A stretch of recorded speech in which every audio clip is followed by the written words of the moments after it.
नमस्ते। कचाथीवू आइलैंड नाम तो सुना ही होगा, है ना? हाल ही में ये छोटा सा आइलैंड हेडलाइंस में काफी छाया हुआ है। ऐसा लगता है जैसे ये दो देशों के बीच तनाव का सिंबल बन गया है। लेकिन क्या जो हेडलाइंस में दिखता है वही पूरी सच्चाई है? चलिए आज इसकी तह तक जाते हैं और पर्दा उठाते हैं हेडलाइन और हकीकत के बीच के फर्क से। तो सबसे पहले ये बड़ा सवाल, क्या कचातेवु सच में सारे फसाद की जड़ है या फिर ये सिर्फ एक हेडलाइन है जिसके पीछे एक कहीं ज्यादा गहरी और एक कॉम्प्लेक्स समस्या छिपी हुई है? बिलीव मी, इसका जवाब काफी सरप्राइजिंग हो सकता है। तो आइए शुरुआत करते हैं उस आम धारणा को तोड़ने से कि इंडिया और श्रीलंका के मछुआरों के बीच जो भी झगड़ा है उसकी वजह बस एक छोटा सा आइलैंड है। आमतौर पर हम सबको यही लगता है और मीडिया में भी यही दिखाया जाता है कि कचाथीवू आइलैंड पर किसका हक है, बस यही सारे विवाद की मुख्य वजह है। लेकिन ये कहानी का सिर्फ एक छोटा सा, बहुत छोटा सा हिस्सा है। असलियत इससे कहीं ज्यादा पेचीदा है और वो समुद्र की सतह पर नहीं बल्कि उसकी गहराइयों में, बीनीथ द वेव्स, छिपी हुई है। ये विवाद जमीन के एक टुकड़े का उतना नहीं है जितना समुद्री संसाधनों के इस्तेमाल के तरीके का है। तो चलिए अब उस असली संघर्ष को समझते हैं। ये संघर्ष दो देशों के बीच उतना नहीं जितना मछली पकड़ने के दो बिल्कुल अलग अलग तरीकों के बीच है। एक तरफ हैं बड़े बड़े मॉडर्न ट्रॉलर्स और दूसरी तरफ हैं पारंपरिक तरीके। इस पूरी कहानी का असली विलन है बॉटम ट्रॉलिंग। अब ये है क्या? ये मछली पकड़ने का एक बहुत ही डिस्ट्रक्टिव तरीका है। इसमें बड़े बड़े भारी जाल समुद्र की तलहटी में यानी सी फ्लोर पर घसीटे जाते हैं। इससे सिर्फ मछलियां ही नहीं बल्कि पूरा का पूरा समुद्री इकोसिस्टम, कोरल रीफ्स, सब कुछ तबाह हो जाता है।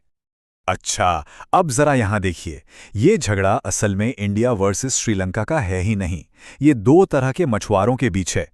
देखिए फर्क कितना बड़ा है। एक तरफ हैं मैकेनाइज्ड ट्रॉलर्स जिनका मकसद है ज्यादा से ज्यादा मुनाफा, और दूसरी तरफ हैं हमारे पारंपरिक मछुआरे जिनके लिए ये रोजी रोटी का सवाल है। ट्रॉलर्स एनवायरनमेंट के लिए डिस्ट्रक्टिव हैं जबकि पारंपरिक मछुआरे सस्टेनेबल मेथड्स यूज करते हैं।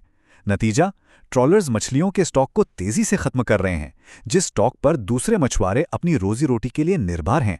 और एक बहुत इंपॉर्टेंट बात, श्रीलंका ने 2017 में बॉटम ट्रॉलिंग को इल्लीगल भी घोषित कर दिया है। और हाँ, जो लोग कॉम्पिटिटिव एग्जाम्स की तैयारी कर रहे हैं उनके लिए ये जानकारी बहुत ही जरूरी है।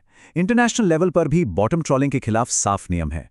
पहला है UNCLOS यानी United Nations Convention on the Law of the Sea. ये साफ कहता है कि समुद्री संसाधनों का कंजर्वेशन जरूरी है। और दूसरा है फूड एंड एग्रीकल्चर ऑर्गेनाइजेशन यानी FAO का 1995 का कोड, जिसमें ऐसे डिस्ट्रक्टिव तरीकों को साफ तौर पर अनएक्सेप्टेबल यानी अस्वीकार्य कहा गया है। अब आते हैं इसके लीगल एस्पेक्ट पर। देखिए, किसी भी इंटरनेशनल इशू को समझने के लिए उसका लीगल फ्रेमवर्क समझना बहुत जरूरी है, खास करके एग्जाम्स के पर्सपेक्टिव से। तो ये है 1974 का इंडिया श्रीलंका मैरीटाइम अग्रीमेंट। यही इस मुद्दे का केंद्र है। इसके हिसाब से कचाथीवू आइलैंड श्रीलंका के समुद्री क्षेत्र में रखा गया। हाँ, एक शर्त थी कि भारतीय मछुआरों को वहां सालाना सेंट एंथनीज चर्च फेस्टिवल के लिए जाने की इजाजत होगी।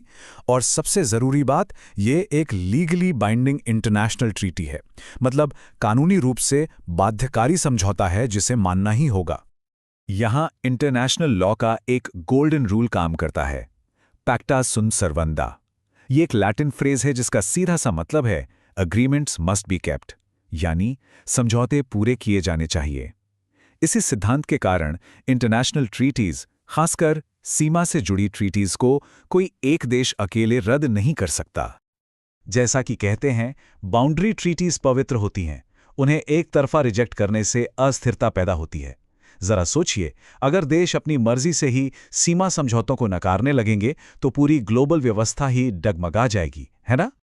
और भारत ने जो 1974 में फैसला लिया, उसके पीछे एक अहम लीगल प्रेसिडेंट भी था। ये है इंटरनेशनल कोर्ट ऑफ जस्टिस का 1953 का मिनकियर्स एंड इक्रेहोस केस। इस केस में ICJ ने यह स्थापित किया था कि जब सॉवरेनिटी का विवाद हो तो ऐतिहासिक दावों से ज्यादा उस जगह पर प्रशासनिक नियंत्रण यानी एक्चुअल एडमिनिस्ट्रेटिव कंट्रोल ज्यादा मायने रखता है। और उस वक्त इंडिया ने माना कि श्रीलंका का एडमिनिस्ट्रेटिव कंट्रोल का केस ज्यादा मजबूत था। तो ठीक है, अब तक हमने समस्या को समझ लिया, उसके कानूनी पहलुओं को भी देख लिया, लेकिन अब आगे का रास्ता क्या है? चलिए अब झगड़े से समाधान की तरफ बढ़ते हैं। समाधान झगड़े में नहीं, सहयोग में है। पहला कदम हो सकता है जॉइंट रिसोर्स मैनेजमेंट, जहां दोनों देश मिलकर पाक स्ट्रेट के संसाधनों को मैनेज करें। दूसरा, पारंपरिक मछुआरों के लिए फिशिंग कोटाज और दिन तय किए जा सकते हैं ताकि सबके लिए रिसोर्सेज बचें। तीसरा, इन बड़े बड़े ट्रॉलर्स को भारत के अपने विशाल एक्सक्लूसिव इकोनॉमिक जोन यानी EEZ में डीप सी फिशिंग के लिए प्रोत्साहित किया जा सकता है।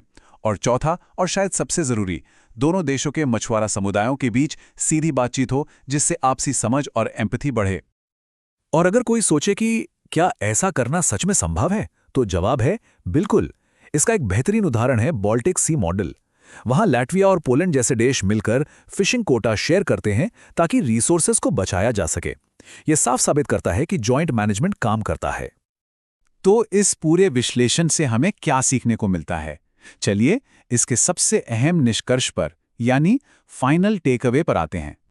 सबसे जरूरी बात यह है, ये मुद्दा जमीन के एक टुकड़े का है ही नहीं। ये मुद्दा है समुद्री संसाधनों के न्यायपूर्ण और टिकाऊ प्रबंधन का। फोकस कच्छथेवु की राजनीति से हटकर मछुआरों की रोजी रोटी और समुद्र के स्वास्थ्य पर होना चाहिए।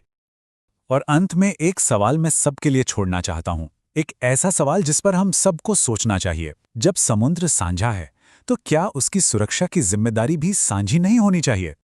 इस पूरे मुद्दे पर आपकी क्या राय है, कमेंट्स में जरूर बताइए। अगर ये विश्लेषण पसंद आया हो तो इसे शेयर कीजिए और आगे भी ऐसे ही डीप डाइव्स के लिए सब्सक्राइब करना मत भूलिएगा। धन्यवाद।